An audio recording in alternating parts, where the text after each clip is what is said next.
Saya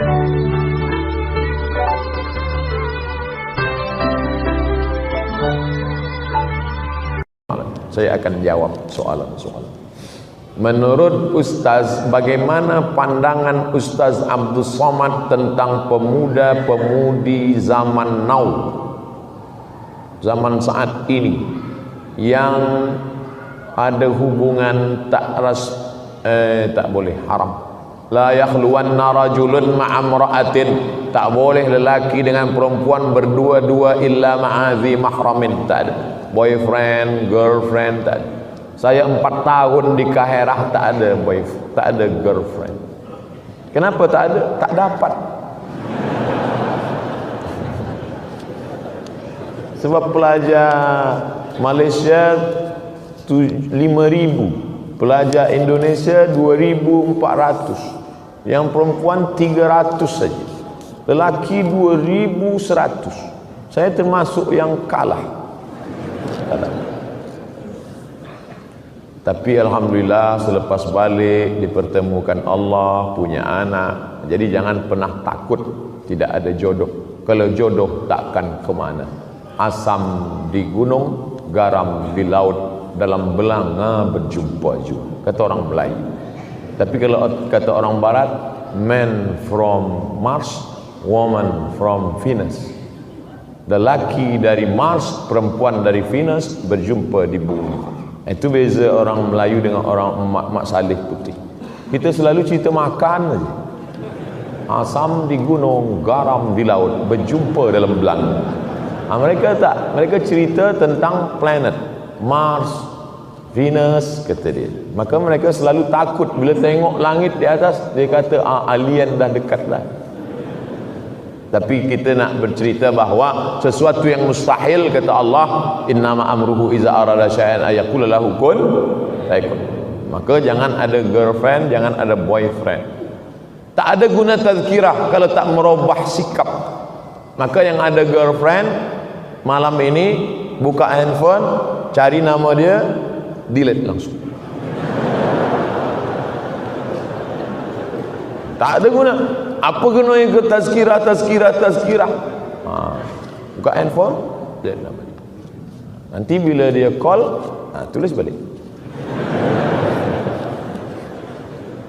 Allahumma inna na'udzubika min ilmin la yanfa'.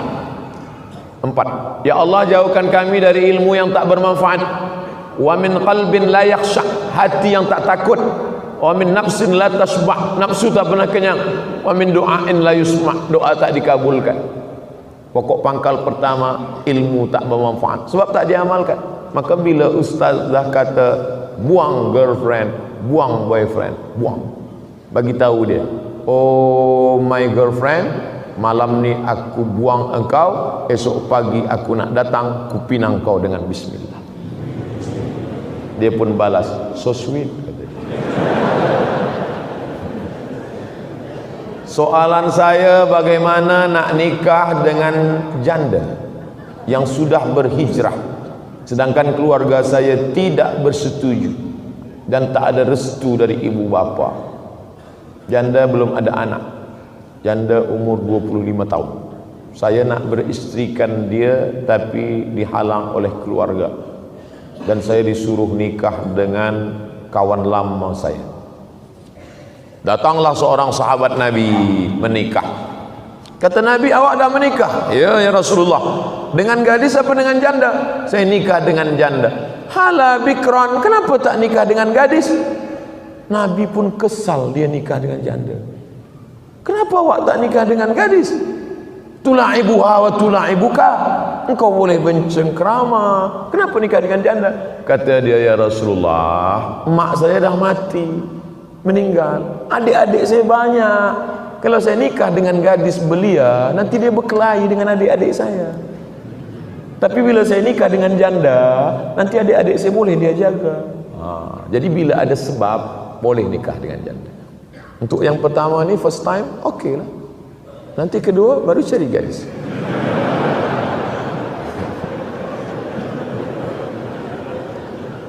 Jelaskan pada orang tua, ayah, mak, saya nikah dengan dia ni sebab dia ni baik, sebab dia ni. Tapi kita tak boleh bagi tazkirah pada orang tua kita. Cakap kita mereka tak dengar. Cari orang lain yang boleh memahamkan dia. Ustaz kita, sahabat kita, orang-orang tua yang cakapnya dengarkan. Apa hukum seorang suami meninggalkan istri selama 2 tahun tidak memberikan nafkah?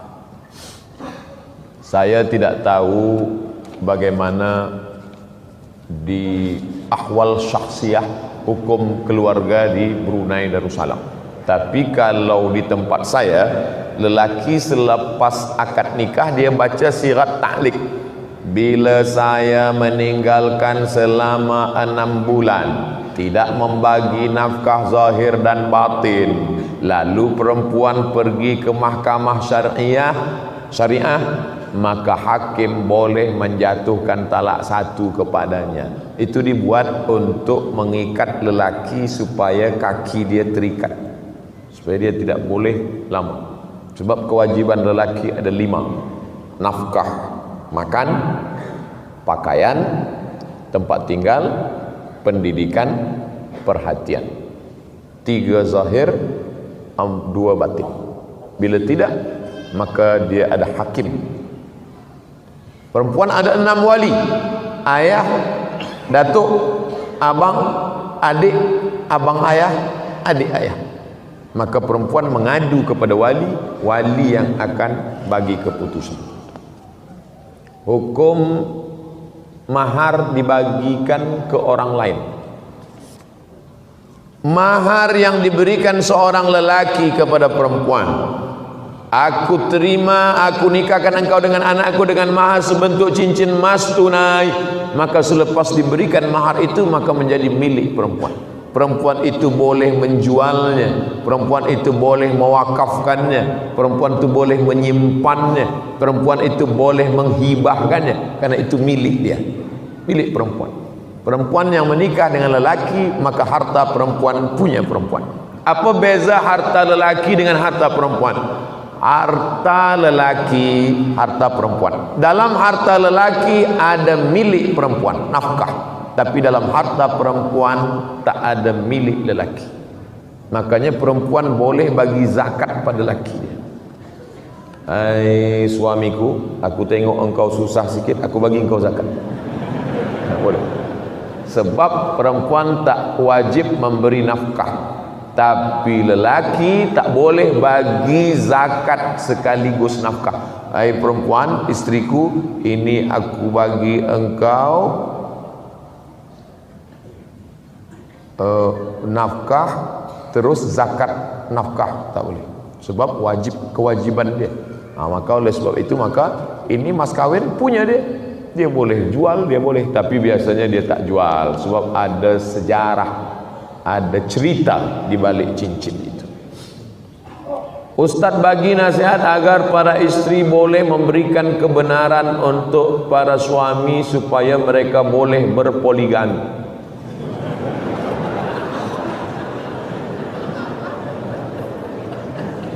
Fankihu ma taba lakum minan nisa, nikahilah perempuan yang baik-baik. Masna 2, wa sulasa 3, wa ruba' 4. Tak ada Allah suruh 1. Masna 2, sulasa 3, wa ruba' 4. Tapi ayat itu belum titik, belum wakaf, baca ujung. Fa in khiftum alla ta'dilu, kalau kamu takut tak adil, fawahidah, 1 saja.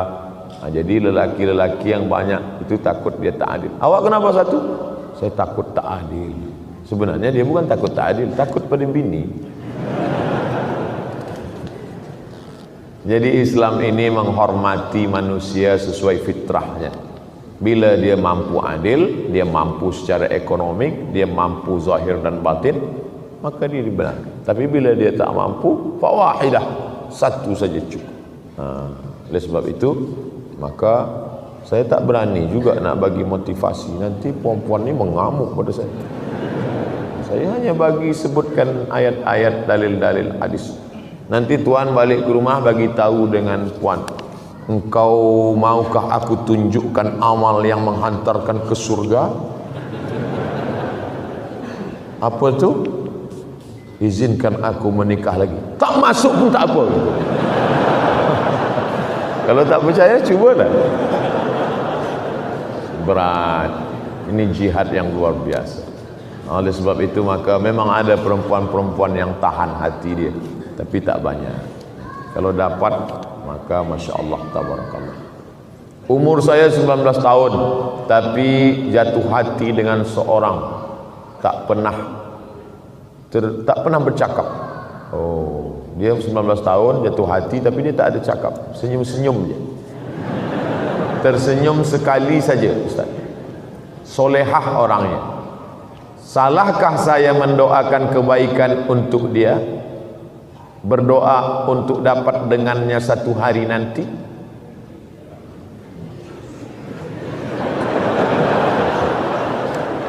Saya khawatir awak berdoa nak ingin hidup dengan dia masa umur 19, sementara awak masih panjang umur lagi.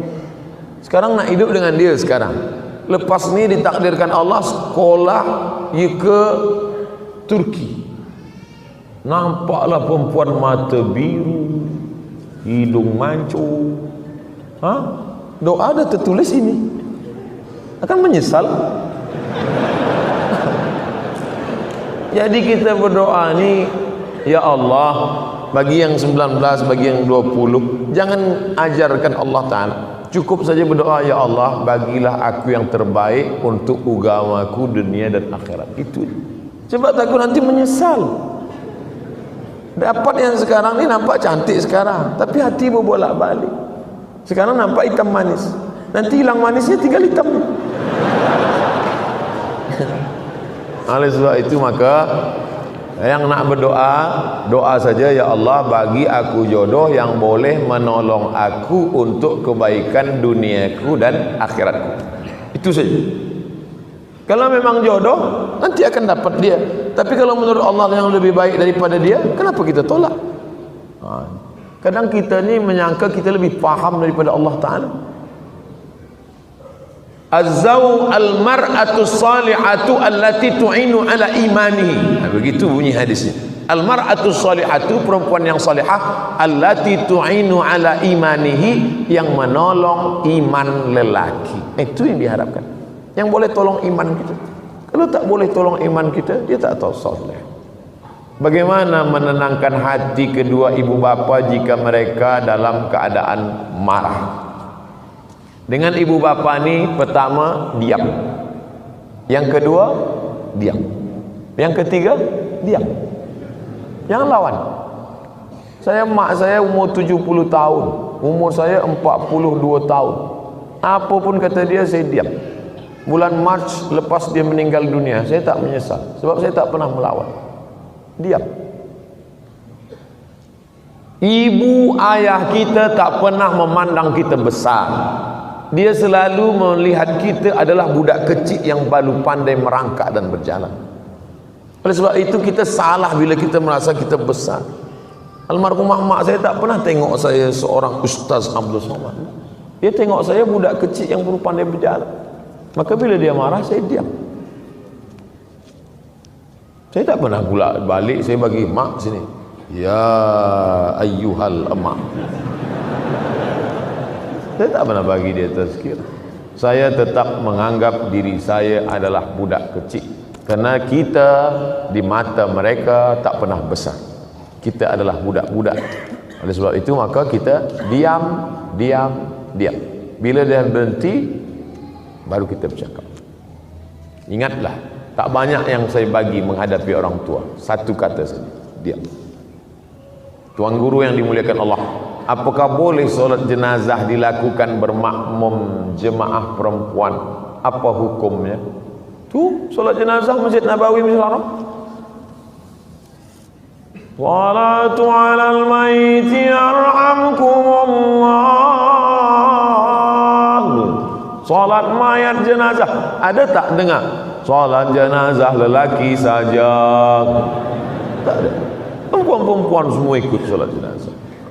Yang tak boleh itu mengiring jenazah. Perempuan tak boleh mengiring jenazah. Hukumnya tak sampai juga, haram, makruh. Pesan Sayyidina Abu Bakar Siddiq, bila aku meninggal nanti, jangan diiringi jenazahku oleh perempuan. Pesan itu sunnah Nabi Muhammad SAW. Kenapa begitu? Sebab kalau lelaki ini cepat lupa. Lelaki ngiring jenazah, dia hantar sampai liang lahat, lepas tu balik dia lupa. Perempuan susah lupa. Bila dia tengok, itu susah dia lupa. Perempuan susah nak lupa, sampai mati dia tak lupa. Makanya banyak perempuan selepas suami dia meninggal, dia jaga anak sendiri, dia tak nikah lagi. Dia susah lupa. Beza dengan lelaki, ada pun bini dia lupa. Dan sebab itu maka jaga. Perempuan susah nak lupa. Maka perempuan ini bila dia dah nampak, dia ikut solat jenazah saja. Man syahidal janazata hatta tusalla alaiha. Siapa yang ikut solat jenazah, lahu qirat, dapat 1 qirat. Wa man syahidal janazata hatta tudfana. Siapa yang ikut solat jenazah hingga dikebumikan, lahu qiratan, dapat 2 qirat. Wamal qiratan ya Rasulullah. Apa 2 qirat itu ya Rasulullah? Mithlul jabalainil azimaini, seperti 2 bukit Uhud yang besar. Ini hanya bagi lelaki. Perempuan, makanya perempuan tak ada masuk ke baqi. Yang masuk ke baqi lelaki saja. Perempuan dari luar pagar. Dari luar tu pun dia menangis-nangis. Laisa minna man darabal khudud wa saqqal juyub. Siapa yang memukul-mukul pipi, menarik-narik rambut, menguyak-nguyak baju, bukan umat Muhammad SAW. Mungkin di negeri kita Melayu saya belum pernah tengok, tapi di Mesir, saya tengok berapa kali ada perempuan lah, anak dia meninggal, laki dia meninggal, pukul-pukul, ya lahwi, sobek-sobek, tarik rambut. Sebab mereka tak kuat nak menahan itu, maka mereka tak ikut ke pemakaman. Saya pernah ikut sekali ke pemakaman, ada perempuan, isteri dia ikut, dia nak masuk ke dalam. Abang, aku nak masuk. Yang lain tak. Sebenarnya kalaupun kita diam pun dia tak juga nak masuk. Tapi yang lain tak, jangan puan. Tapi saya diam aja. Dia kata saya, masuklah kalau nak. Takkan masuk. Mana ada nak masuk? Cuba nanti kalau ada perempuan, semua jangan tahan, diam aja, suruh dia masuk. Tak ada. Bagaimana kita cara menilai secara benar tentang ilmu para Muslim scholar yang tumbuh macam cendawan, malah memberikan satu hukum yang berbeza di antara satu yang lain, yang akibatnya membawa kekeliruan kalangan umat Islam. Kata Imam Malik bin Anas, guru Imam Syafi'i, kullu kalamin yu'malu wa yutraku. Semua cakap orang boleh diamalkan, boleh dicampak, dibuangkan. Illa sahibu hadzal qabr, kecuali yang ada di makam ini. Imam Malik tunjuk makam Rasulullah SAW. Cakap manusia boleh diamalkan, boleh dibuang, kecuali yang ada di makam ini. Hadis Nabi Muhammad SAW. Artinya cakap orang boleh diamalkan, boleh kita buang.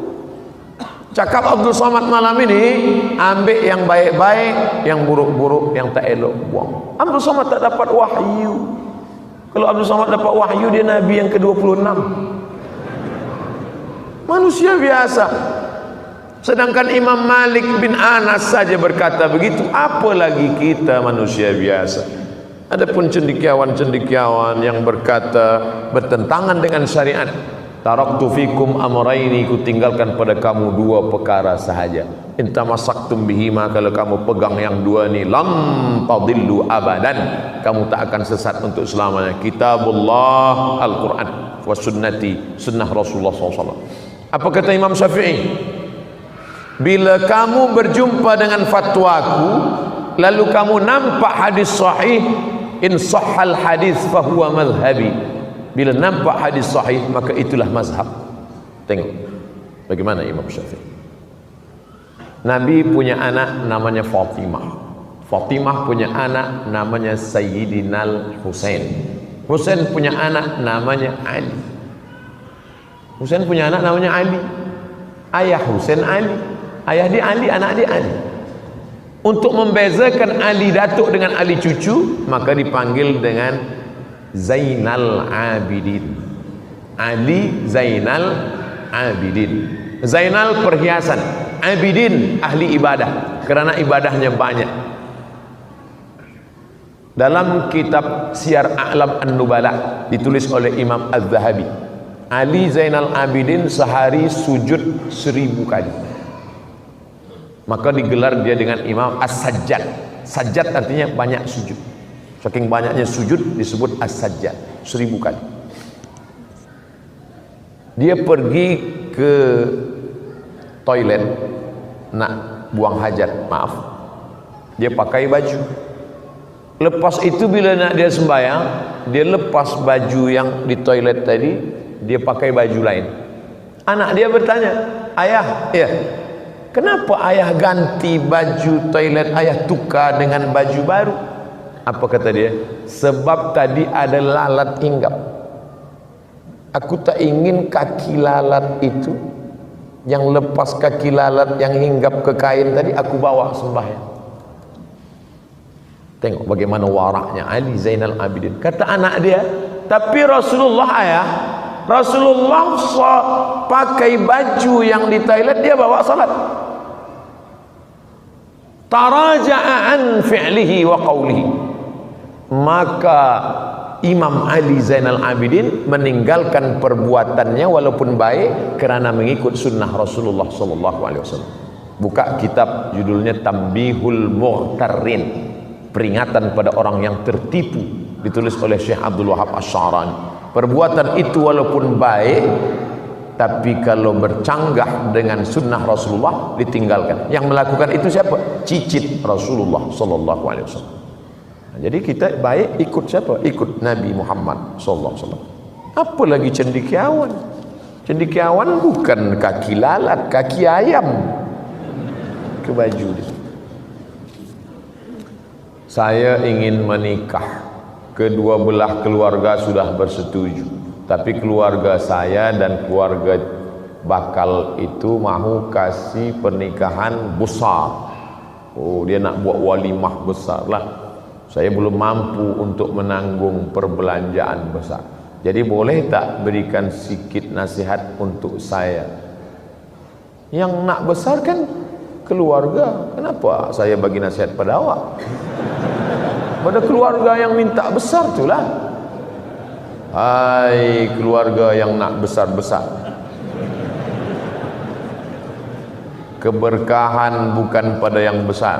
Aulim walau bisyatin. Suatu ketika datang sahabat Nabi namanya Abdurrahman bin Auf. Abdurrahman bin Auf ini pindah dari Makkah ke Madinah, susah. Lepas tu dia berniaga, dia dapat untung, dia pun menikah. Tangan dia bagi atharu sufrah, ada kuning-kuning di tangan dia, kuning bekas minyak wangi namanya za'faran. Kuning biasa dipakai orang nikah. Kata Nabi, Abdurrahman bin Auf, ya, awak nikah ke? Iya ya Rasulullah. Itu tangan awak ada bekas kuning. Iya, saya nikah. Kenapa tak jemput saya?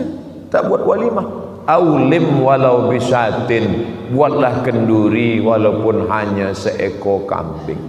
Makna seekor kambing bagi orang Arab itu jemputan 10 orang sahaja. 10 orang. Sebab orang Arab bila ada kambing dia 10 orang aja. Bukan macam kita. Itu kambing sekampung. Sekarang pula orang tak nak makan kambing. Bila saya bagi tazkirah makan ramai, tak ada satu pun nak makan kambing. Semua sebagi saya, bagilah Ustaz makan kambing. Kata saya, kenapa tuan takut makan kambing? Mana ada kolesterol kat sini? Sini tak ada kolesterol. Kolesterol di hospital. Buatlah kenduri walaupun hanya seekor kambing, 10 orang saja cukup. Doanya, barakallahu lakuma wa baraka alaikuma wa jama'a bainakuma fi khair. Besar tapi tak ada berkah. Sebab apa? Riak. Ada riak di dalam. Oleh sebab itu maka bagi syuhrah, maka kata Nabi SAW, a'linu hadzal nikah, jangan diam-diam, a'linu, bagi iklan, waj'aluhu fil masajid, buat akadnya di masjid, wadribu alaihi bidufuf, pukulkan gendang, pukulkan gendang, marhaban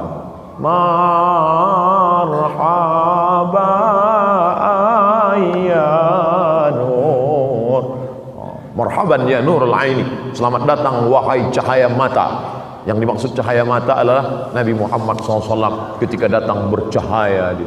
Tapi sekarang dipukulkan gendang, marhaban wahai cahaya mata, selamat datang mempelai lelaki. Semua tertunggu-tunggu, mana lelaki yang bercahaya tadi. Itu keluar tengok hitam. Apa hukum berbakti lebih kepada ibu bapa mertua daripada ibu bapa kandung bagi lelaki? Sebenarnya dia tak berbakti pada mertua, dia takut pada bini dia je. Bila engkau berbakti pada emak engkau, biasa, sebab engkau di dalam rahim dia 9 bulan 10 hari, menyusu, meminum air susu badan dia selama 2 tahun. Lepas itu engkau berbakti pada dia, biasa, tak ada yang luar biasa. Tapi bila engkau berbakti kepada mertua, luar biasa. Sebab apa? Sebab dialah yang sudah memberikan anak gadisnya yang dia kandung 9 bulan 10 hari, dia lahirkan meregang nyawa, dia bagikan pada engkau. Kerana Allah, aku nikahkan engkau dengan anakku dengan mahar sebentuk cincin emas. Mana ada harganya? Tapi dia ikhlaskan untuk engkau kerana cintanya, maka engkau balas cinta mertuamu itu. Cinta kepada orang tua biasa, tapi sayang kepada mertua, nah itu baru luar biasa. Tapi janganlah lebih daripada, lebih-lebih sikit. Mungkin Ramadan ini lebih ke sini, Ramadan depan lebih ke sini. Tapi kalau lebih banyak ke sini, bagaimana mungkin kita melebihkan dia?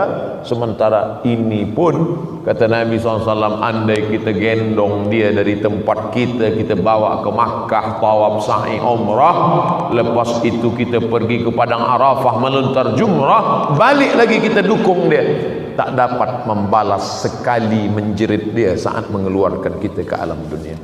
Oleh sebab itu maka kata Allah, wabil walidaini ihsana. Apa makna ihsan? Membalas lebih dari yang dia lakukan. Maka kalau ada anak mengaku membalas lebih, takkan sampai mati kita tak boleh membalas lebih pada orang tua. Apa hukum ingat seorang berlainan jantina? Maknanya normal. Yang kita takut itu selalu ingat pada sesama jantina. Dia berlainan jantina, dia ingat. Lelaki ingat perempuan, perempuan ingat lelaki. Tapi dengan mengingatinya kita teringat Allah.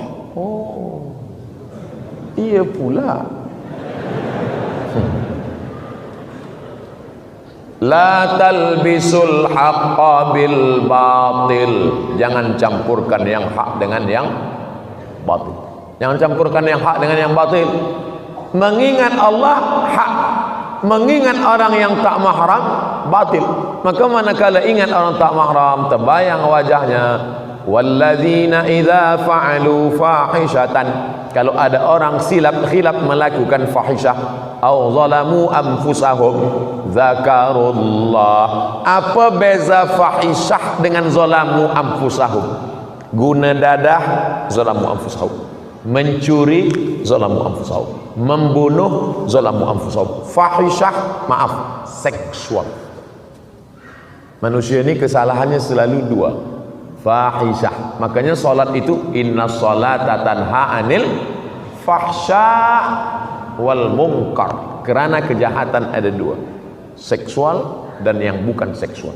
Ada orang nih baik, selalu sumbang duit, sekolahkan anak yatim, tapi gatal, seksual. Ada pula yang satu lagi, cakap dia tak ada, maaf, gatal, mata dia pun selalu menunduk, tapi pelit. Maka manusia yang baik adalah selamat daripada dua. Inna salata tanha 'anil fahsya wal munkar. Salat tujuannya dua. Haji, faman farada fihinnal hajja fala rafasa wala fusuqa. Rafasa seksual, fusuqa non seksual. Maka selamat dua-dua. Ini mengingat perempuan yang tak mahram berbeza jantina seksual. Macam mana saya boleh melupakan dia? Banyak-banyak minta ampun, minta tolong kepada Allah Subhanahu wa taala. Walladzina idza fa'alu fahsyatan aw zalamu anfusahum dzakarullah, terus ingat kepada Allah. Astagfirullah. Astagfirullah. Astagfirullah. Banyak zikir. 1000 kali tak juga lupa, 2000 kali. Selepas istighfar tak juga lupa, subhanallah, alhamdulillah, Allahu akbar, astagfirullah, salawat. Insyaallah tertidur lupa. Jaga tidur, ingat balik, ulang balik. Wallazina jahadu fina, orang-orang yang bermujahadah melupakan ini demi untuk mendapati jalan kami. Apa janji Allah? Lanahdiyannahum subulana. Di situ ada huruf lam, ada ujung nun taukid. Lanahdiyannahum subulana, pasti kami akan tunjukkan jalan kami. Ada orang godaannya harta, ada orang cubaannya kuasa, ada orang cubaannya populariti, ada orang cubaannya ilmu. Kebetulan engkau pemuda belia, cubaan engkau adalah mengenang berlainan jantina. Itu ujian dari Allah Subhanahu wa taala. Dalam media sosial agama ada yang bergelar ustaz, ada bergelar habib. Mohon sedikit penerangan tentang gelar habib. Ustaz dari bahasa Turki. Ustaz artinya guru yang besar, yang hebat. Guru bahasa India, guru. Kita ni banyak pakai raja, guru. Nah, itu dari India karena banyak peradaban dari India. Raja, guru. Sedangkan bahasa Arabnya muallim, orang yang mengajarkan ilmu. Muhadzib, orang yang menghaluskan akhlak. Muaddib, orang yang membuat menjadi beradab. Mudarris, orang yang menunjukkan. Murabbi, orang yang mendidik. Sedangkan ustaz dari bahasa Turki. Kalau di Mesir, di Kaherah, kalau al-ustaz itu berarti profesor. Al-ustaz, profesor. Maka Abdul Somad tak usah panggil ustaz. Jadi kami nak panggil apa? Panggil brother. Habib diambil dari kata hub. Hub artinya cinta. Hub, cinta. Orang yang kita cinta, habib. Kalau perempuan, habibah. Habibi kalau lelaki, habibati. Di Mesir, Kairah, kalau orang nak panggil lelaki perempuan, panggil suami dia habibi, ya habibi kalau dia sedang sayang. Tapi bila dia marah, ya Mahmud. Mohon maaf bila ada nama Habib artinya kesayangan kita. Kenapa kita panggil Habib Rizik Syihab, Habib Umar bin Hafiz, Habib Ali Zainal Abidin? Kerana kita sayang kepada dia, kerana ada darah Nabi Muhammad sallallahu alaihi wasallam mengalir dalam badan dia. An asila ila qarabati Rasulillah sallallahu alaihi wasallam ahabbu ilayya min an asila ila qarabati. Menyambung silaturahim dengan keturunan Rasulullah lebih aku sukai daripada menyambung silaturahim dengan keturunanku sendiri. Hadis riwayat Bukhari, ucapan Abu Bakar Siddiq. Mudah-mudahan kita termasuk yang sayang kepada keturunan Rasulullah SAW. Ala hadhihi niyyah wa kulli niyatin salihah. Al-Fatihah. A'udzu billahi minasy syaithanir rajim. Bismillahirrahmanirrahim. Alhamdulillahi rabbil alamin. Arrahmanir rahim. Maliki yaumiddin. Iyyaka na'budu wa iyyaka nasta'in. Ihdinas siratal mustaqim, siratal ladzina an'amta 'alaihim ghairil maghdubi 'alaihim waladdallin. Amin. Allahumma shalli ala sayyidina Muhammad wa ala ali sayyidina Muhammad. Allahumma inna natawassalu ilaika bi jahi nabiyyika Muhammad sallallahu alaihi wasallam wa alihi at-tayyibin at-tahirin. Kami bertawassul bertawassul kepada Engkau dengan kemuliaan Nabi Muhammad SAW. Antu yassir lana umurana, mudahkan segala urusan kami ya Allah. Wa antu faqihna fid din, dalamkan ilmu agama kami ya Allah. Wa taj'al abna'ana wa banatina min huffazil Qur'an wal hafizat, jadikan anak-anak kami menjadi para penghafaz Al-Quran.